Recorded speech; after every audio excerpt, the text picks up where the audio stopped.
नमस्कार दोस्तों, आप सभी का स्वागत है हिस्ट्री प्रैक्टिस सीरीज में। आइए चलते हैं अपने पहले क्वेश्चन की ओर।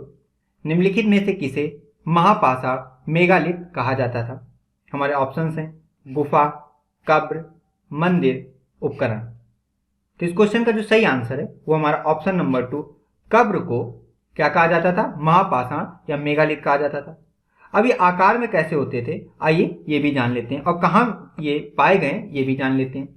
तो दक्षिण भारत में भी दक्षिण भारत के कुछ लोग मृत व्यक्तियों के शव के साथ औजार, हथियार, मिट्टी के बर्तन आदि चीजें कब्र में गाड़ते थे। इसके साथ इसके ऊपर एक घेरे के बड़े बड़े पत्थर खड़े कर दिए थे, उसके चारों ओर खड़े कर दिए जाते थे, और इसी आकृति या स्मारकों को महापाषाण या मेगालिथ कहा जाता था। आइए चलते हैं अपने नेक्स्ट क्वेश्चन की ओर। निम्नलिखित में से कौन सी लिपियां अशोक के अभिलेखों में प्रयुक्त हुई हैं? हमारे ऑप्शंस हैं देवनागरी, अरामाइक, खरोष्टी एवं ब्राह्मी, खरोष्टी एवं अरामाइक, ग्रीक एवं शारदा, ग्रीक एवं देवनागरी। तो इस क्वेश्चन का जो सही आंसर है वो हमारा option number 2, Brahmi, Kharosthi, Aramaic जो लिपियां हैं वो अशोक के अभिलेखों में प्रयुक्त हुई हैं। अब अशोक के अभिलेख में इसके अलावा अन्य कौन सी लिपियां प्रयुक्त हुई हैं और वो किस स्थान पर प्रयुक्त हुई हैं, आइए जान लेते हैं। तो अशोक के अभिलेख राज्यादेश मतलब राज्य के आदेश के रूप में जारी किए जाते थे। अधिकांश अभिलेख प्राकृत भाषा, तो उन 3 भाषाओं के अलावा या उन 3 लिपियों के अलावा प्राकृत भाषा में भी थे, ब्राह्मी लिपि में है, जबकि अफगानिस्तान से जो अभिलेख प्राप्त हुए हैं वो अरामाइक तथा ग्रीक दोनों लिपियों में है। आइए चलते हैं अपने नेक्स्ट क्वेश्चन की ओर। 1857 के विद्रोह का तात्कालिक कारण था। हमारे ऑप्शंस हैं धार्मिक, आर्थिक, राजनीतिक, सामाजिक। इस क्वेश्चन का जो सही आंसर है वो हमारा ऑप्शन नंबर 1, 1857 के विद्रोह का जो तात्कालिक कारण था वो क्या था? धार्मिक कारण था। अब धार्मिक कारण ही क्यों था, तो आइए वो जानते हैं।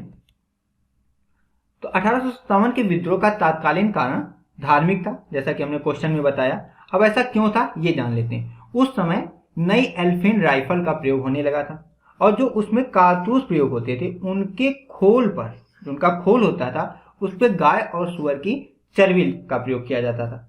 इस कारण जो हिंदू और मुसलमान सिपाही थी वो दोनों क्या हो गए? भड़क उठे, और इसी कारण 1857 में या 1857 का विद्रोह प्रारंभ हो गया।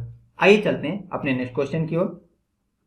निम्नलिखित में से चीनी यात्री ने बौद्ध शिक्षा केंद्र नालंदा की यात्रा की। हमारे ऑप्शंस हैं हेनसांग, ईतिसंग, फायान, 1 और 2 दोनों।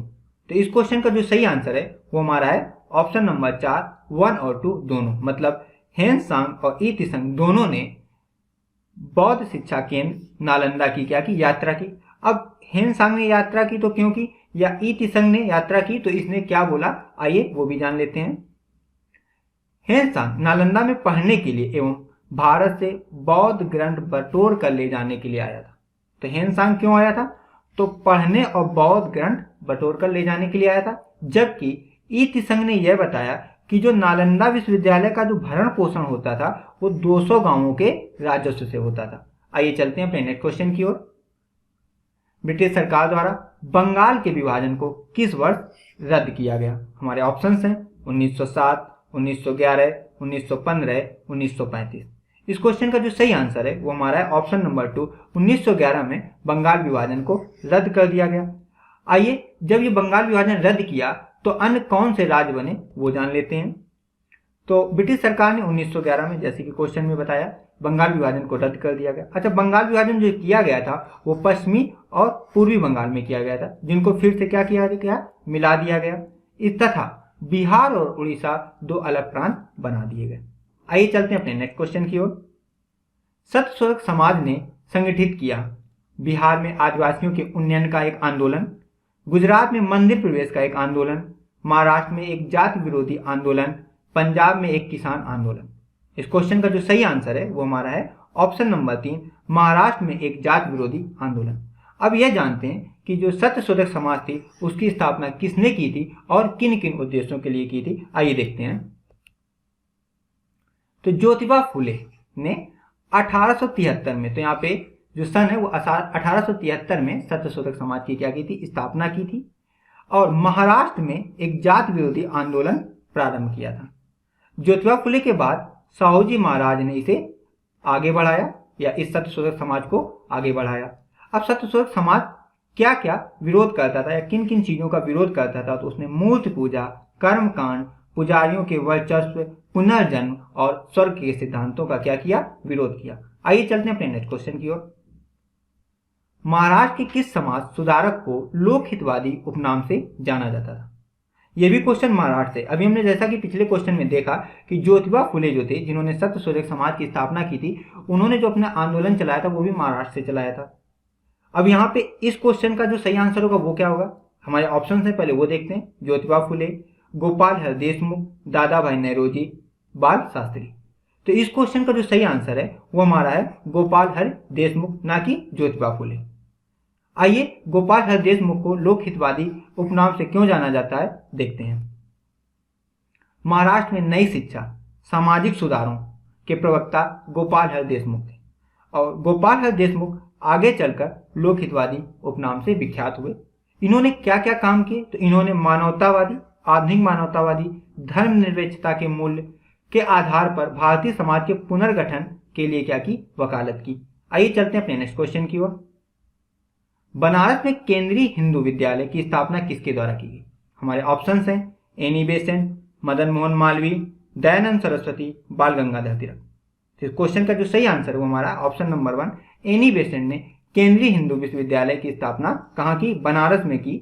बाद में इसका नाम बदला गया, केंद्रीय हिंदू विश्वविद्यालय बाद में बनारस हिंदू विश्वविद्यालय हो गया। ये किसने किया, आइए जानते हैं। तो भारत में एनी बेसेंट के प्रमुख कारणों में एक था बनारस में केंद्रीय हिंदू विश्वविद्यालय की स्थापना करना। जैसा कि अभी मैंने बताया कि बाद में चलकर बनारस हिंदू विश्वविद्यालय के रूप में जाना गया या विकसित किया गया। ऐसा किसने किया? तो ऐसा करने वाले जो व्यक्ति थे वो थे मदन मोहन मालवीय जी। आइए चलते हैं अपने नेक्स्ट क्वेश्चन की ओर। 1905 में बंगाल विभाजन करने वाला वायसराय कौन था? हमारे ऑप्शंस हैं Lord Minto, Lord Curzon, Lord Chelmsford, Lord Irwin. तो इस क्वेश्चन का जो सही आंसर है वो है हमारा ऑप्शन नंबर 2 लॉर्ड कर्जन 1905 में बंगाल विभाजन किया था। इसके अलावा इसने और क्या क्या किया था, आइए वो भी जानते हैं। लॉर्ड कर्जन ने 20 जुलाई 1905 को क्या किया था? बंगाल को 2 भागों में बांट दिया गया था। अभी जैसा कि हमने अपने पिछले प्रश्न में देखा था कि पूर्वी और पश्चिमी बंगाल में बांट दिया गया था। इसके अलावा उसने 1904 में भारतीय पुरातत्व विभाग की स्थापना की थी। कलकत्ता में जो विक्टोरिया मेमोरियल हॉल का निर्माण करवाया गया वो भी किसके द्वारा करवाया गया, किसके समय करवाया गया था? तो वो लॉर्ड कर्जन के समय करवाया गया था। आइए चलते हैं अपने नेक्स्ट क्वेश्चन की ओर। भारत में नागरिक सेवा सिविल सर्विसेज का जन्मदाता किसे कहा जाता है? हमारे ऑप्शंस हैं Lord Cornwallis, Lord Curzon, Lord Minto, इनमें से कोई नहीं। तो इस क्वेश्चन का जो सही आंसर है वो हमारा ऑप्शन नंबर 1 लॉर्ड कॉर्नवालिस को नागरिक सेवा या सिविल सर्विसेज का जन्मदाता माना जाता है। आइए देखते हैं इससे संबंधित कुछ अन्य तथ्य। भारत में नागरिक सेवा सिविल सेवा का जो जन्मदाता था वो कौन था? लॉर्ड कॉर्नवालिस था। और 1793 में स्थायी बंदोबस्त जो व्यवस्था थी वो किसने चालू की थी? लॉर्ड कॉर्नवालिस ने ही चालू की थी। Thank you. Please like, share and subscribe my YouTube channel. Thank you once again.